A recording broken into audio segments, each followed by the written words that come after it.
édition de Jeunes Figures.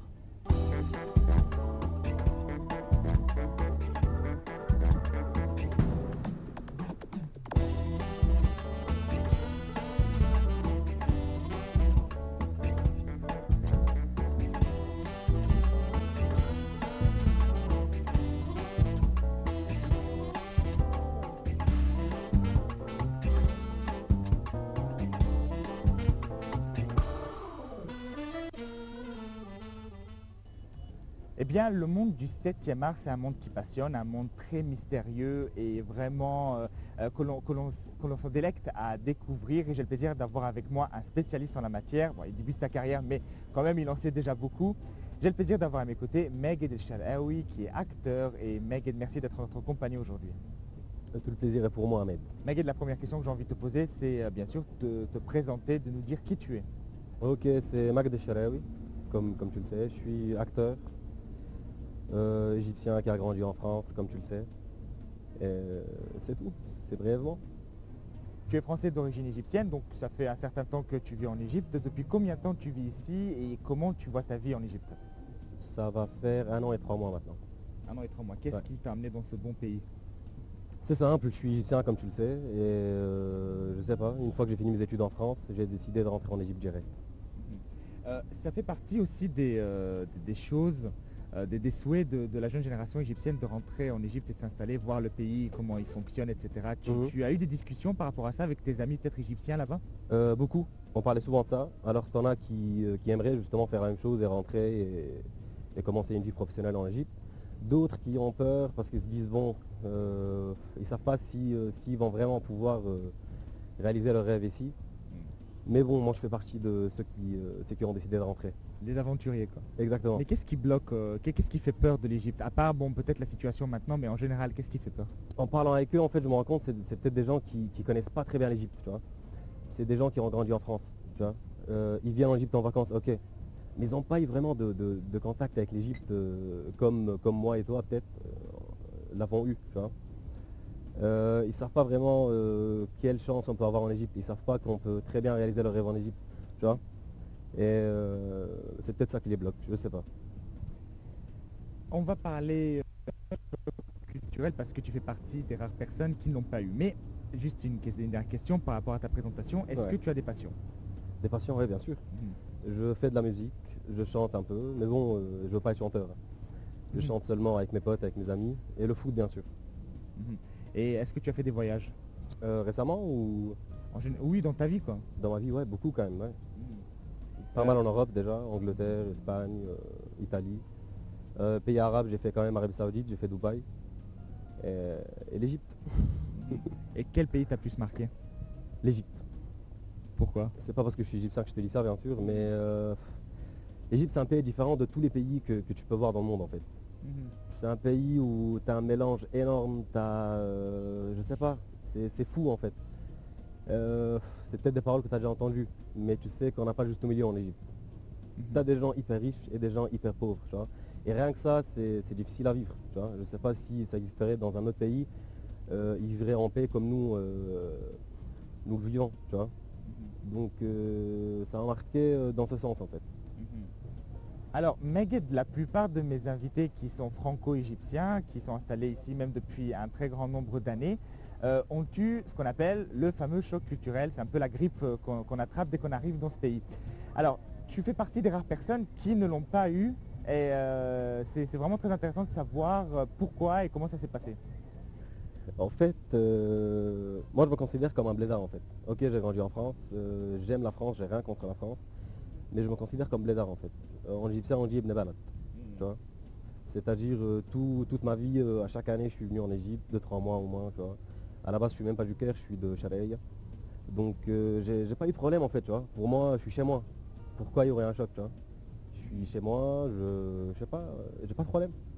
Je le vis très bien ce. Mais enfin, quand même, il y a des façons de faire qui sont tout à fait antéposées de pays. Ça ne t'a pas vraiment choqué? Non du tout, du tout. Alhamdulillah, j'ai ce pouvoir de m'adapter. Mais comment tu as fait? J'ai pas eu besoin de faire quoi que ce soit en fait. C'est venu comme ça. Tu sais, ok, je suis en Égypte à partir d'aujourd'hui, bah ok, je vais vivre à l'égyptienne. J'ai pas eu de, comment dire, ma liberté, je l'ai eu en fait. J'ai ma liberté, je vis ma vie que je vivais en France, on va dire, à la normale. J'ai pas eu de choc en fait. Il n'y a pas eu de période où j'étais perdu, où j'étais. La période où j'étais perdu, c'est celle à mes débuts aussi en fait. Quand je voulais commencer une carrière d'acteur, c'est là que c'était chaud. C'est là que c'était vraiment. C'était pas facile à gérer. Donc la relation avec les gens, c'est très très vite Non, tranquille, il n'y a construite. pas de problème. Pas de problème de langue. Du tout, du tout. Pas de problème de culture, rien du tout. Je suis rentré dans la société, je suis un citoyen égyptien en fait. Alors le citoyen égyptien qui a quand même des origines françaises, et enfin Ouais. la société française au Et moins. j'aime beaucoup la France. Oui, J'aime bien beaucoup la sûr. France, elle m'a beaucoup appris. Elle a fait, je sais pas comment te dire, ça a beaucoup changé, ça a changé beaucoup de choses en moi. Et j'en suis reconnaissant, tu vois ce que je veux dire. Mais je suis égyptien quand même. Mais avoir vécu en France, est-ce que c'est un avantage c'est un avantage quand tu viens ici en Bah oui, Égypte? bah oui, bah Alors oui. explique. On va pas le cacher. Faire des études en France déjà, je suppose que déjà c'est une chance déjà. On apprend bien. Et quand je suis arrivé ici, c'est là que j'ai senti la différence. Tu sais. C'est là que j'ai vu que des gens qui ont peut-être fait les mêmes études que moi, ils n'ont pas appris grand-chose. Malheureusement, je le dis et ça m'attriste de le dire, mais c'est la vérité. Tu vois. Et déjà les études, ta mentalité. J'ai l'impression que quand tu grandis en France et tu as des origines, non, pas françaises, quoi, tu n'es pas français d'origine, mais tu as grandi en France, j'ai l'impression que ça te fait mûrir plus tôt. Tu vois. Tu deviens plus grand facilement. Tu vois. Donc cette double culture est un gros avantage. C'est un avantage. Alors soyons très francs, le passeport français t'a apporté quelque chose? Ou ici, il m'apporte tous les jours. C'est-à-dire? Il m'apporte des choses tous les jours. Ouais. Ouais. C'est-à-dire? C'est-à-dire, je sais pas si je peux te le dire, je sais pas si je peux le dire à la télé en tout cas, mais ça règle beaucoup de problèmes. Pour résumer, ça te facilite Ça règle beaucoup de problèmes. Ça règle beaucoup de Voilà, D'accord. on va le dire comme ça. Par contre, moi, il y a quelque chose qui me choque, ce sont ceux qui profitent du système, entre guillemets, qui ont soi-disant un passeport français et que voilà, ils vont faire les tout-puissants ici. Ouais, ils vont faire les fous en sachant qu'ils n'ont pas de sanctions, c'est ça? Ouais. Après ça c'est... T'as sûrement rencontré, qu'est-ce Bien que tu en sûr, penses? bien sûr, j'en connais même des gens comme ça. J'en connais, j'en ai côtoyé des gens comme ça. Et qu'est-ce que tu veux faire? Qu'est-ce que tu veux leur dire? Ils savent qu'on n'a aucun droit sur eux en Égypte, tu vois. Même la police, ils peuvent rien faire contre eux. Donc ils se croient tout permis et ils font un carnage, quoi.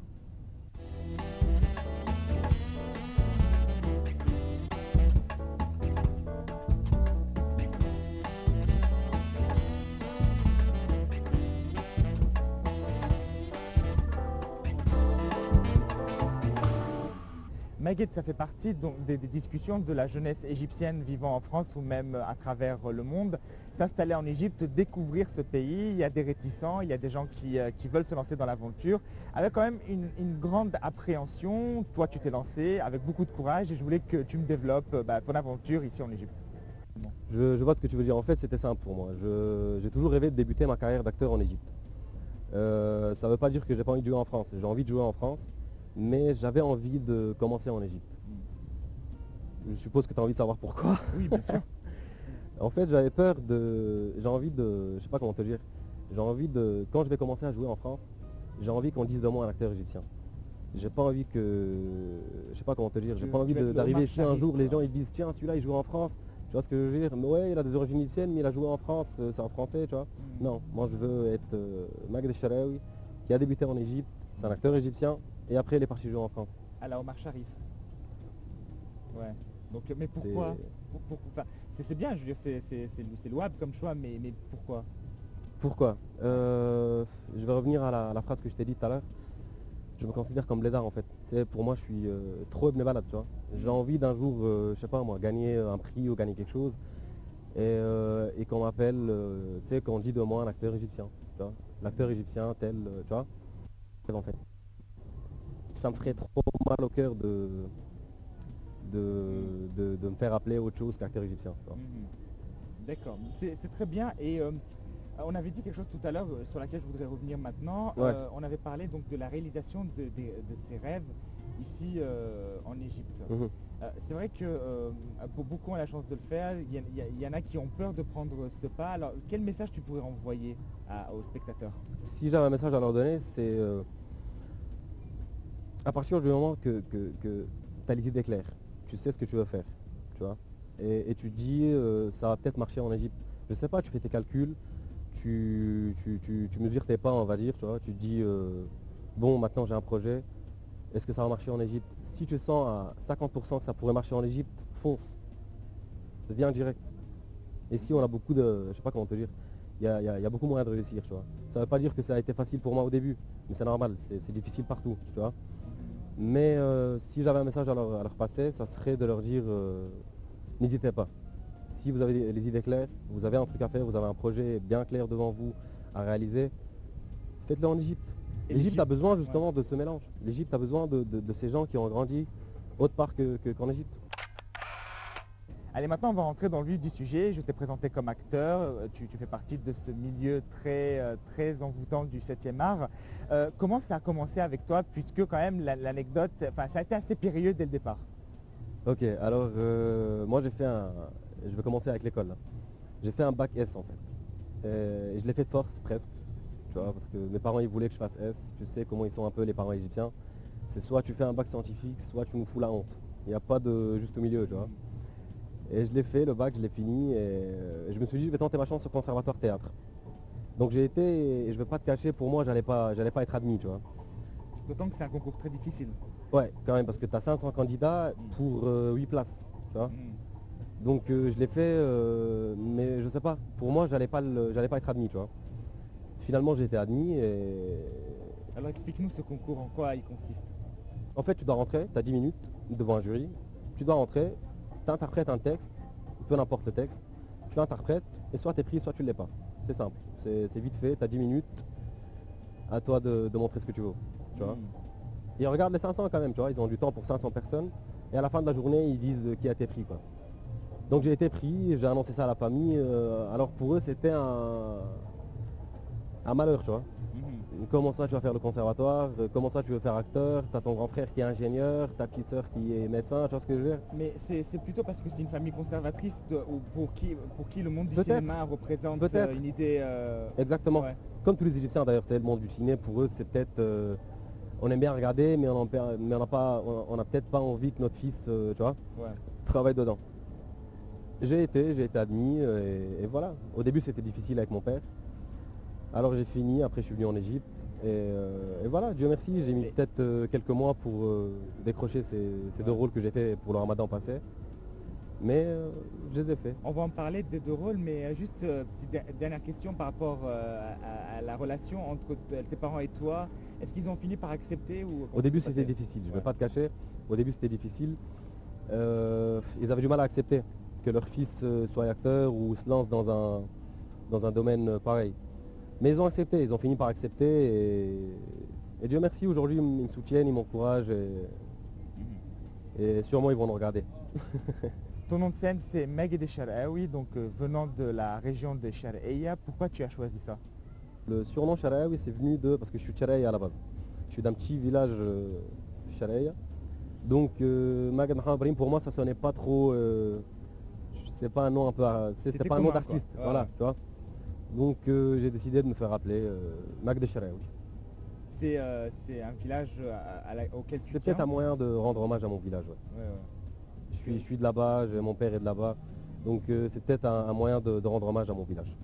Parlons maintenant de tes rôles dans le cinéma. Deux grands rôles, notamment celui le plus récent dans la série Napoléon qui est passée durant le mois de Ramadan. Quelle est cette aventure? Raconte-moi tout ça. Mes deux rôles. Alors le premier, c'était dans la série Napoléon al Mahrous. Ok. Donc j'ai été. D'ailleurs, j'aimerais bien en parler parce que j'ai envie de parler un peu de ce grand monsieur qui s'appelle Chao El Magari, le réalisateur de la série. J'ai été. C'est un pote à moi qui m'a appelé. Il m'a dit écoute, il y a un casting qui se fait pour une série franco-égyptienne